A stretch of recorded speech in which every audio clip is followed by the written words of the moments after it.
Hey guys, আজ আমি তোমাদের সাথে প্রথমবার বন্দে ভারত এক্সপ্রেস চড়ার এক্সপিরিয়েন্স শেয়ার করতে চলেছি। খুবই ইন্টারেস্টিং হতে চলেছে এই ভিডিওটি, তো লাস্ট পর্যন্ত নিশ্চয়ই দেখবে।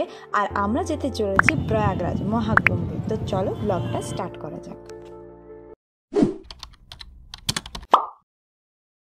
হ্যালো গাইজ, তো আমরা স্টেশনে চলে এসেছি আর ফার্স্ট টাইম আজকে বন্দে ভারত ট্রেনে আমরা চড়তে চলেছি।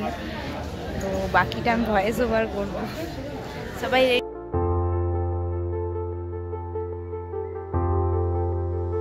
তো আমরা এখানে ট্রেনে চেপে পড়েছি। তো বাকিটা সিটে যেয়ে কন্টিনিউ করছি, কারণ প্রচুর ভিড়, সিটে না বসলে কথা বলা যাচ্ছে না এখানে।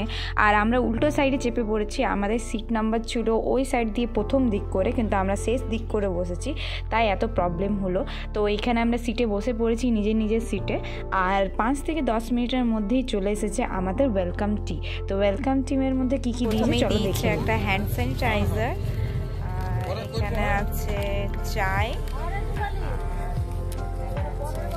ওটস বিস্কুট স্টিক, যেটা দিয়ে আমরা চাটা মিক্স করব। এখনো পর্যন্ত কিছু আসেনি। আর আমাদের টেবিলটা দেখো কত নোংরা করে, মানে এখানে বোতল আছে, এখানে আমার ব্লগিংয়ে ক্যামেরাটা আমি সেট করে রেখেছি, দিদিরা বসেছে।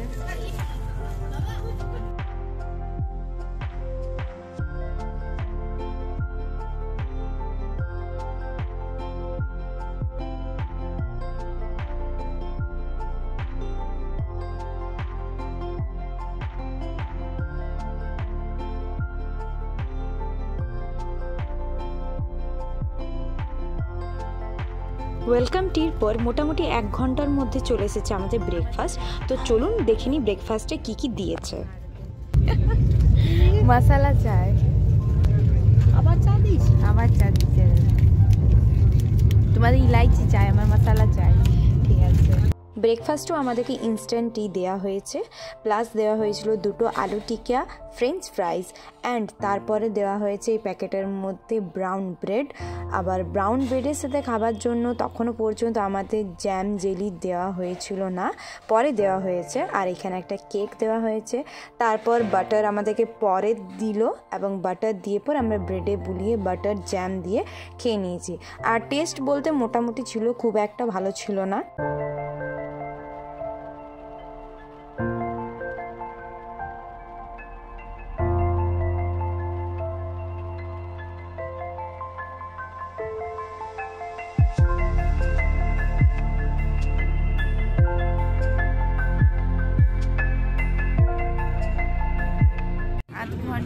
আধ ঘন্টা মতন ঘুমিয়েছি। এবারে দেখি লাঞ্চ দিচ্ছে। আমরা ভেজ লাঞ্চ অর্ডার দিয়েছিলাম। তো ভেজের মধ্যে কি কি দিয়েছে, কি একটা দিয়েছে বাবা, এটা কি মিষ্টি না কি দেখতে হবে। রাস্তে এটা হচ্ছে রাইস, এটা হচ্ছে ডাল, এটা হচ্ছে পনিরের সবজি, আর এটাতে কি লেখা আছে ড্রাই ভেজ। আমি জানি এটা হয়তো ভাজাভাজি কিছু একটা, এটা আমার কোনো আইডিয়া নেই এটা কি। প্লাস আমের একটা চাটনি দিয়েছে, আমের চাটনি দিয়েছে, আবার একটা মিষ্টি দিয়েছে, একটা রুটি দিয়েছে, আই থিঙ্ক এটা রুটি, টিস্যু পেপার আর দই।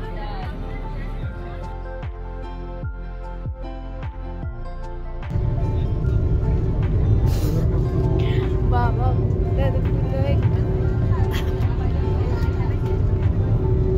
তো আমরা এখানে কাশি জংশন প্রায় ঢুকে পড়েছি। আর এখন দেখতে পাবে জানালা দিয়ে পুরো কাশির ঘাটটা দেখা যাচ্ছে, দেখতেই পাচ্ছ, এটা পুরো কাশী বিশ্বনাথের মন্দিরটা দেখা যাচ্ছে।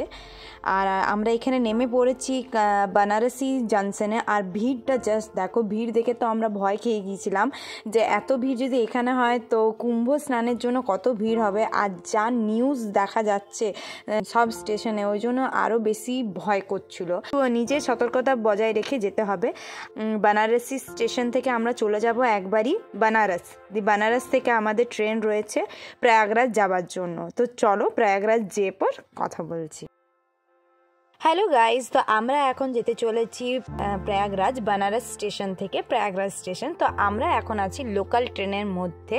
আর লোকাল ট্রেনের মধ্যে একটুও ভিড় নেই, যা ভিড় আছে সব এক্সপ্রেস ট্রেনগুলোতে। দেখতেই পাচ্ছ এই গোটা বগিতে শুধুমাত্র আমাদের ফ্যামিলিরাই রয়েছে। আর আমরা খুবই ভয় পেয়ে গিয়েছিলাম যে লোকাল ট্রেনগুলোতে কত ভিড় হবে, আদৌ আমরা চাপতে পারবো কি না, কিন্তু সেরকম কোনো ভিড় ছিল না। লোকাল ট্রেনগুলো ফাঁকা আছে, কিন্তু হ্যাঁ এক্সপ্রেস ট্রেনগুলোতে মানুষ চড়ছে এবং যাতে জলদি করে প্রয়াগরাজ পৌঁছাতে পারে এই জন্য ওরা এক্সপ্রেস ট্রেনগুলোতেই বেশি চাপার চেষ্টা করছে লোকাল ট্রেনের তুলনায়। তো আমরা এখানে ফাঁকাতেই বসে আছি, এবারে প্রয়াগরাজে পৌঁছে কথা বলছি।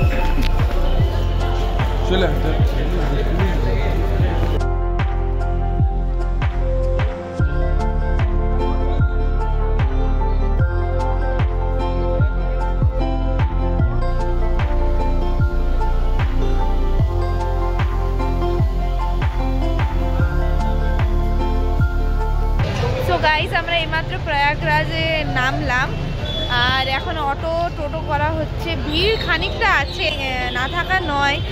তো এখন টোটো করছে, আমরা ভারত সেবাশ্রমে থাকবো, তো ওখানে যে আমি ব্লগটা কন্টিনিউ করছি। তো আজকের জন্য এইটুকুই, বাকিটা আসছে নেক্সট পার্টে। আমরা কিভাবে ভারত সেবাশ্রমে ছিলাম আর কিভাবে কুম্ভ স্নান করেছি, বাকিটা আসছে নেক্সট পার্টে। Stay tune. Thank you, like করে দিও, বাই।